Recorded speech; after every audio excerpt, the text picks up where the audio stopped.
পুরুষের পোশাক পরে যারা, শার্ট প্যান্ট পরে যারা, রোজা থাকে তারা সিয়াম থাকে না। সিয়াম মানে বিরত থাকা। শরীয়তের পরিভাষায় ফজরের আজান থেকে নিয়ে সূর্য ডুবা পর্যন্ত খাওয়া পান করা, স্ত্রী মিলন, যাবতীয় অপছন্দ কথা ও কর্ম থেকে বিরত থাকার নাম সিয়াম। ইবাদতের জগতে সবচেয়ে দামি ইবাদত সিয়াম।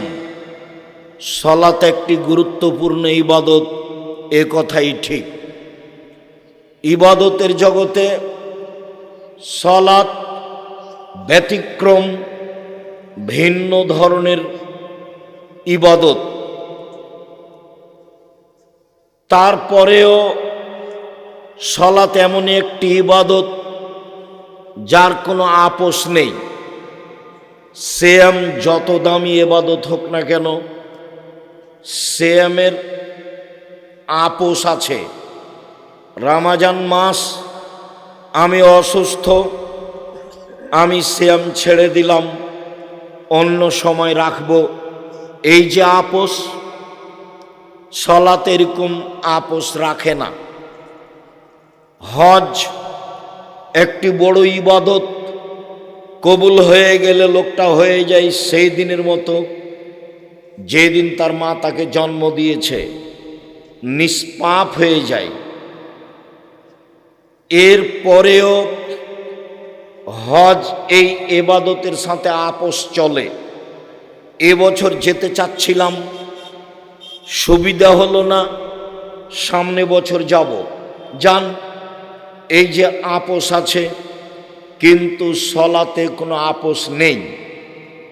যাকাত ফরজ বিধান, আপোষ আছে। কিভাবে? 2 মাস আগে দিয়ে দেন, চলে, 20 দিন পরে দেন, চলে, দিলেই হলো, সমস্যা নেই। কিন্তু সালাত এমন একটি ইবাদত যা মানুষের সাথে আপোষ করে না। সালাত এমন একটি ইবাদত যার উপরে নির্ভর করে অন্য অন্য ইবাদত।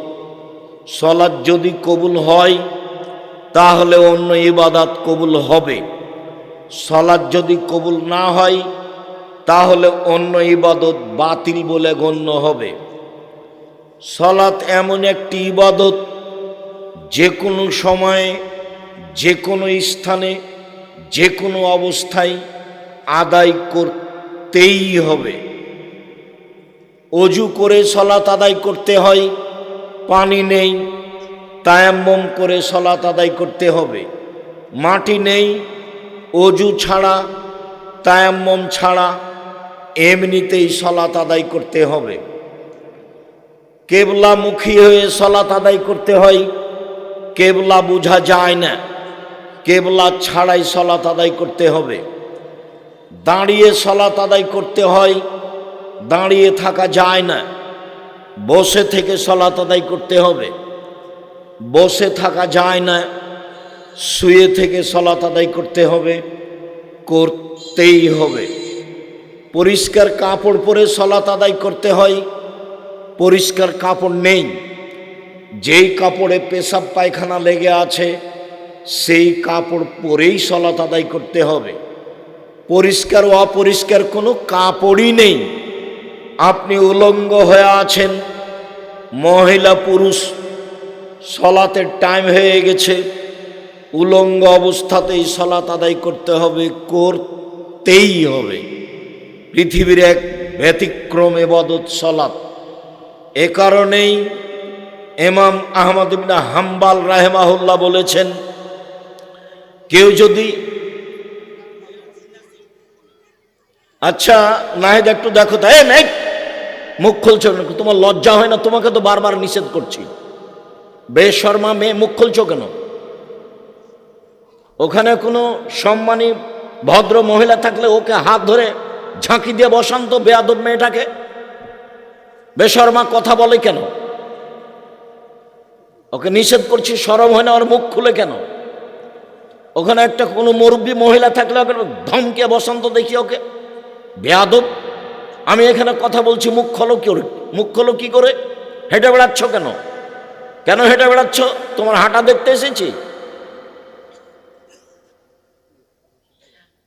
শরম হয় না একটু? যারা একটু মুরব্বী মহিলা আছেন তাকে একটু দেখেন তো। অবাক কথা, বলতে আছে হ্যাঁ হ্যাঁ হ্যাঁ করছে, সবসময় গল্প করছে।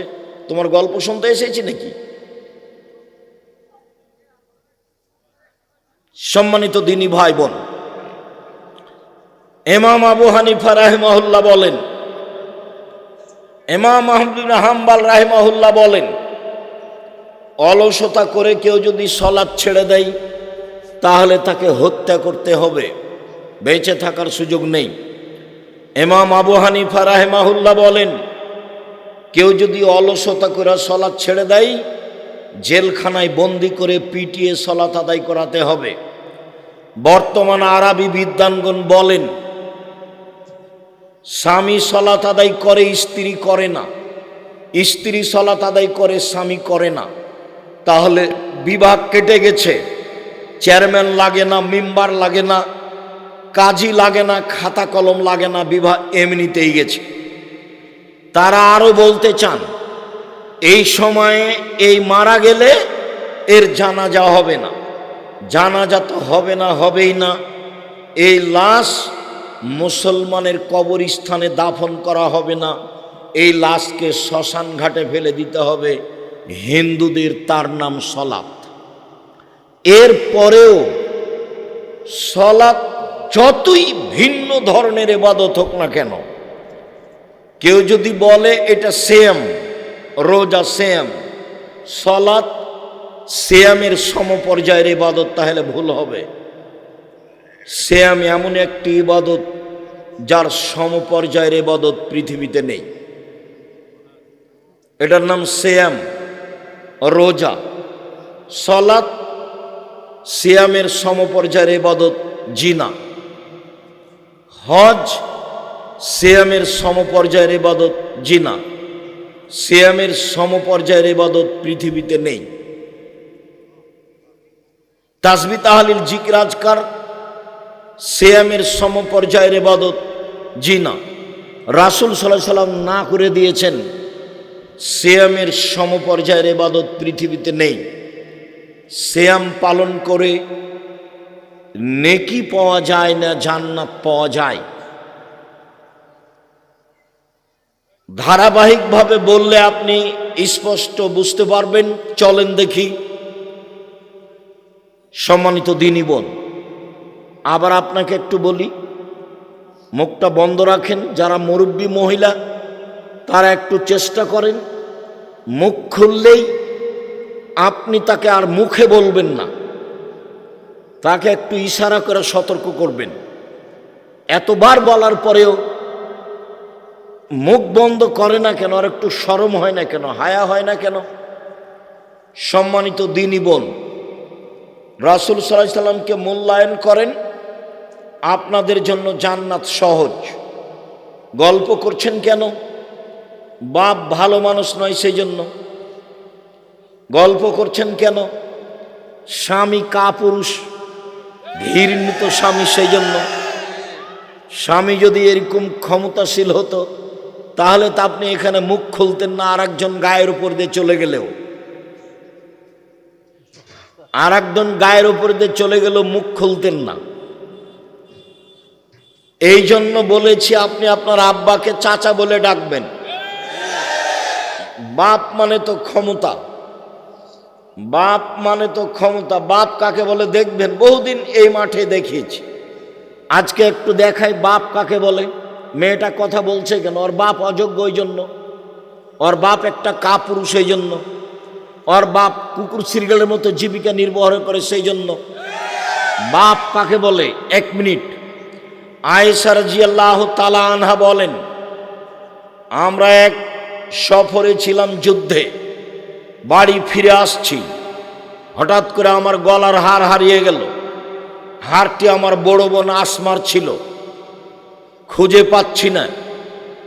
শরম লজ্জার ব্যাপার, কি করা যায়? জনগণ আটকা পড়ে গেল। পানি নেই, অজুও করতে পারি না, সলাতও আদায় করতে পারি না। বড় বিপদে পড়ে গেলাম। আমার আব্বাকে জনগণ বলল, আপনি জানেন আপনার মেয়ে কি ঘটিয়েছে, কি হয়েছে? আপনার মেয়ে তো হার হারিয়েছে, গলার হার আমরা খুঁজে পাচ্ছি না, সলাতের টাইম হয়ে গেছে, পানি নেই, অজু করতে পারছি না, সলাত আদায় করতে পারছি না, যেতেও পারছি না, কি করি? আবু বকর সিদ্দিক রাদিয়াল্লাহু তাআলা বলেন, তাই? এই বলে তিনি মেয়ের কাছে আসলেন। তখন দেখলেন জামাই মেয়ের উরু রানের ওপরে মাথা দিয়ে ঘুমাচ্ছেন। এইদিকে লক্ষ্য করেন। যখন তিনি মেয়ের কাছে আসলেন তখন দেখলেন যে জামাই মেয়ের উরু রানের ওপরে মাথা দিয়ে ঘুমাচ্ছেন। এরকম অবস্থা যদি আমাদের দেশের পিতা দেখে, শ্বশুর দেখে যে জামাই মেয়ের উরু রানের উপরে মাথা দিয়ে ঘুমাচ্ছে, তাহলে আগিয়ে যাওয়া তো দূরের কথা, পাল্টা এভাবে ঘুরে যাও। বুঝতে পারেননি বিষয়টি? এইভাবে ঘুরবে না, সামনে যেতে লজ্জা পাবে। যেইভাবে জামাই মেয়ের উরু রানের উপরে মাথা দিয়ে ঘুমিয়ে আছেন, এই অবস্থায় আয়েশা রাদিয়াল্লাহু তাআলা আনহা বলেন, ফাল্লাকা জানি লাকজাতান শাদীদা, আমার কোমরের উপরে খুব জোরে মারলেন, এত জোরে মারলেন আমার স্বামী আমার উরু রানের উপরে মাথা দিয়ে না ঘুমালে মায়ের কারণে আমি দূরে সরে যেতাম। আমি নিজেকে খুব কন্ট্রোল করে রাখার চেষ্টা করেছি যাতে করে রাসূলের ঘুম না ভেঙে যায়। চলেন হাদিস বুখারী মুসলিম দেখি। সবচেয়ে বড় মানুষে মারলেন, আবু বকর সিদ্দিক রাদিয়াল্লাহু তাআলা আনহু মারলেন। পৃথিবীর ইতিহাসে নবী রাসূল ব্যতীত সবচেয়ে দামি মানুষ হলেন আবু বকর সিদ্দিক রাদিয়াল্লাহু তাআলা আনহু। সবচেয়ে দামি মহিলাকে মারলেন। মা হাওয়া থেকে নিয়ে কিয়ামত পর্যন্ত যত মহিলা এসেছে, যত মহিলা আছে, যত মহিলা আসবে, সবার চেয়ে দামি হলেন আয়েশা রাদিয়াল্লাহু তাআলা আনহা। সবচেয়ে দামি মহিলাকে মারলেন, সবচেয়ে দামি মানুষের সামনে মারলেন, মুহাম্মদ সাল্লাল্লাহু আলাইহি সাল্লামের সামনে মারলেন। আদম থেকে কিয়ামত পর্যন্ত নবী রাসূল জনগণ নির্বিশেষে সবার চেয়ে দামি মানুষ হলেন মুহাম্মদ সাল্লাল্লাহু আলাইহি সাল্লাম। সবচেয়ে দামি মানুষে মারলেন, সবচেয়ে দামি মানুষকে মহিলাকে মারলেন, সবচেয়ে দামি মানুষের সামনে মারলেন। বিবাহিতা মেয়েকে মারলেন, পূর্ণ যুবতী মেয়েকে মারলেন, জামাইয়ের সামনে মারলেন, দিন দুপুরে মারলেন, খোলা মাঠে মারলেন, 1400 মানুষের সামনে মারলেন, হাত দিয়ে মারলেন। সবচেয়ে বড় মানুষে মারলেন, সবচেয়ে বড় মহিলাকে মারলেন, সবচেয়ে বড় মানুষের সামনে মারলেন, জামাইয়ের সামনে মারলেন, বিবাহিতা মেয়েকে মারলেন, পূর্ণ যুবতী মেয়েকে মারলেন, খোলা মাঠে মারলেন, 1400 মানুষের সামনে মারলেন, হাত দিয়ে মারলেন। এত বড় বাপে এত বড় বেটিকে এত বড় মানুষের সামনে খোলা মাঠে মেরে দিলেন। ভুল কোথায় হারখান হারিয়েছে উনি বুঝতে পারেননি, সেই জন্য বাপে মেরে দিলেন। আপনার মেয়ে এখানে হে হে করে হাসে, চিল্লাই, আপনি তাকে কন্ট্রোল করে এখানে পাঠাননি, আপনি আবার বাপ। আপনার মতো বাপ বেঁচে থাকার চেয়ে মরে যাওয়া ভালো। ছি, থু, এরকম বাপ কেন আপনি? বিশ্বাস করেন, আমি দৃঢ়তার সাথে বলছি, এমনটা পাবেন না। বাড়ি থেকে বের হওয়ার সময়তে আমার মা বলতো, 1 দোকানে বসিও না, 2 প্রাইভেট পড়ায়ও না, 3 বন্ধুতালি করো না, 4 দাওয়াত খায়ও না। ছাত্র জীবনে আমার মা পিছনে পিছনে হাঁটতেন আর বলতেন, এক, দোকানে বসেও না, দুই, প্রাইভেট পড়ায়ও না, তিন, বন্ধুতালি করো না, চার, দাওয়াত খায়ও না। কি রহস্য! আমার মা নিরক্ষর ছিলেন, নিরক্ষর। আমরা এখনো আজও কোনো দিন চায়ের স্টলে আমরা বসিনি, বেঁচে নেই, মরে গেছি নাকি? একদিনও বসিনি, 1 মিনিটের জন্য বসিনি, বেঁচে আছি তো। আপনারই তো স্ত্রী এখানে হ্যাঁ হ্যাঁ করে গল্প করছে, আপনারই তো মেয়ে, জবাব আমি দেব? কাপুরুষের মতো আপনি দেবেন, জবাব আমি দেব কেন? বুঝেও বুঝে না ওরা, অন্তর আছে বুঝে না, দেখেও দেখে না ওরা, চক্ষু আছে দেখে না, শোনেও শোনে না ওরা, কান আছে শোনে না। উলায়েকা কালানাম, তারা পশু প্রাণীর মতো, তারা গরু ছাগলের মতো, তারা কুকুর শ্রীগালের মতো, বালু মাজাল বরং তার চেয়ে খারাপ। আপনার জীবন তো কুকুর শ্রীগালের চেয়ে খারাপ। কষ্ট লাগে? কষ্ট লাগবে কেন? ওটা কি হিন্দুর মেয়ে? ওটা কি কোনো খ্রিস্টানের মেয়ে? ওই যে হ্যাঁ হ্যাঁ করে গল্প করছে, ওটা তো আপনারই মেয়ে। কেন এখানে নিয়ে এসেছেন? নিষেধ করেননি যে আব্দুর রাজ্জাক সাহেব আসছেন, যেতে হবে না? সেটা আপনাকে দেখতে হবে। সম্মানিত দিনী ভাই বোন, আপনাকে বিষয়টি বাড়িতে কন্ট্রোল করতে চেষ্টা করতে হবে। আপনি যে বাপ, এটার আপনাকে পরিচয় দিতে হবে। 10টা হাদিস আছে, এক সিরিয়াল 10টা। ছেলে মেয়েকে প্রয়োজনে পিটিয়ে ঠিক করতে হবে, তার মধ্যে বুখারী মুসলিম, এই যে এখনই বললাম, প্রয়োজনে পিটিয়ে। মেয়ে যদি 10 ছেলের মা হয়ে যায় তবু বাপ তাকে পিটাতে পারে। এই যে বুখারী মুসলিমের হাদিস। সম্মানিত দিনী ভাই বোন, বলছিলাম এক খেয়ালে চেয়ে থাকবেন। রাসূল সাল্লাল্লাহু আলাইহি ওয়াসাল্লাম বলেন, মান সামা ইয়াওমান ফি সাবিলিল্লাহ, কেউ যদি আল্লাহকে সন্তুষ্ট করার জন্য একদিন সিয়াম থাকে, তাহলে আল্লাহ তাআলা তাকে জাহান্নাম থেকে 70 বছরের পথ দূরে সরিয়ে দিবেন।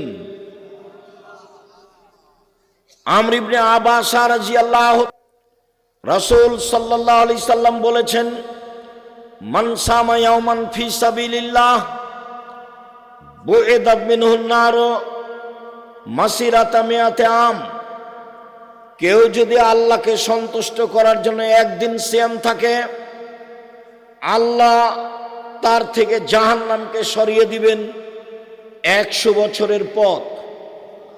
উমামা বাহিলি রাদিয়াল্লাহু তাআলা আনহু বলেন, রাসূল সাল্লাল্লাহু আলাইহি সাল্লাম বলেছেন, মান সামা ইয়াওমান ফি সাবিলিল্লাহ, কেউ যদি আল্লাহকে সন্তুষ্ট করার জন্য একদিন সিয়াম থাকে, জালাল্লাহু বাইনাহু ওয়া বাইনান নারে খান্দাক কামা বাইনাস সামাই ওয়াল আরজ, তাহলে তার মাঝে আর জাহান্নামের মাঝে একটি গর্ত খনন করা হবে, যে গর্তের ব্যবধান হলো আকাশ জমিনের ব্যবধান 500 বছরের পথ।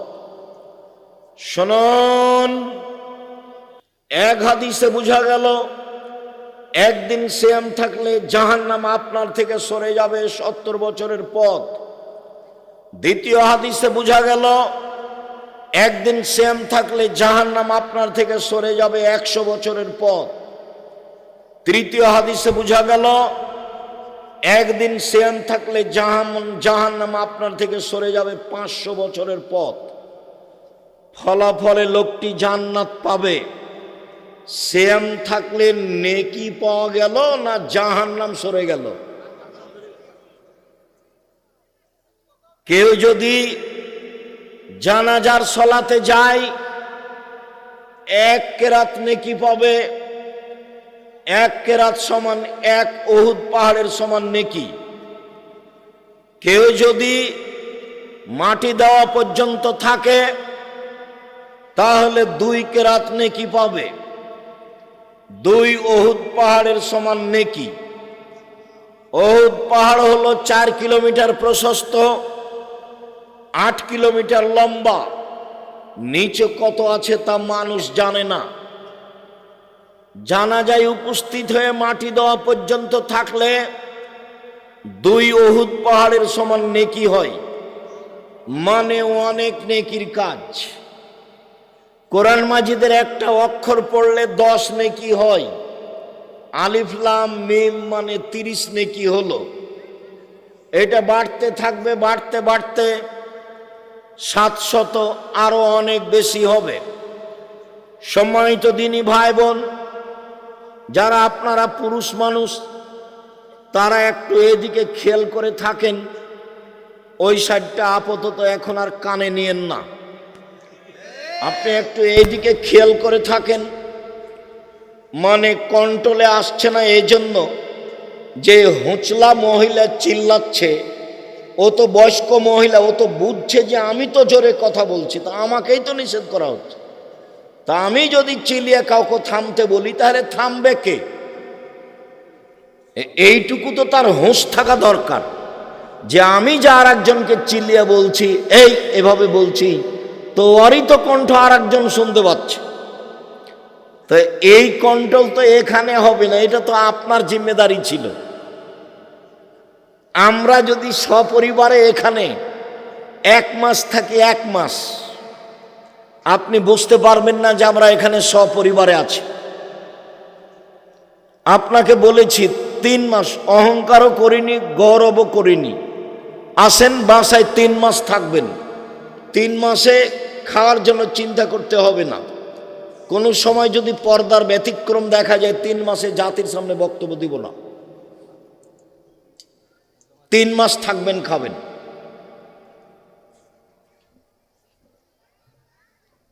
কন্ট্রোল তো আপনার হাতে। ওকে এখানে আপনি কন্ট্রোল কি দিয়ে করবেন? কন্ট্রোল তো এখন আপনাকে বাড়িতে গিয়ে করতে হবে, বা বাড়িতে গিয়ে পিটিয়ে দিতে হবে। এই যে দেখলেন বুখারী মুসলিমের হাদিস,